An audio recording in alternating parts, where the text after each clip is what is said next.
I'm Micah, and I'm going to be talking about the death penalty. The death penalty, also known as capital punishment, is the state-sanctioned practice of killing a person as a punishment for a crime. The death penalty is only legal in 27 out of the 50 states, and Oregon is one of them. The death penalty was first introduced in Oregon in 1864, but later abolished in 1914. It was again abolished and reinstated multiple times. As of 2022, the death penalty is still legal in Oregon. In 1914, Oregon voters, by a constitutional amendment, repealed the death penalty with just 50% of the vote. That amendment became Article 136 of the Oregon Constitution. In 1920, voters restored the death penalty by repealing Article 136 and approving Article 13738 with 56% of the vote. For centuries, Christians have had a recourse to the death penalty and justify it.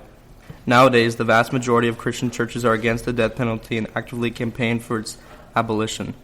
In the Old Testament, the death penalty was required a few times to certain crimes. However, God frequently demonstrated his mercy.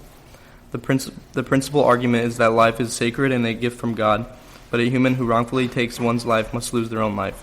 This is a form of restitution, which is a form of justice. Genesis 9:6 says, "Whoever sheds the blood of man, by man shall his blood be shed. For in the image of God has God made man." This is part of God's covenant with Noah after the flood. It reflects the great value of human life and gives the reason for that value. Man is made in God's image.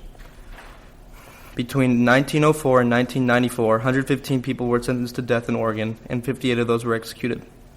In the United States, an average of 46 people have been executed yearly. These numbers have dropped fewer than 40 inmates a year executed in the past decade, and 25 or fewer in the past 5 years.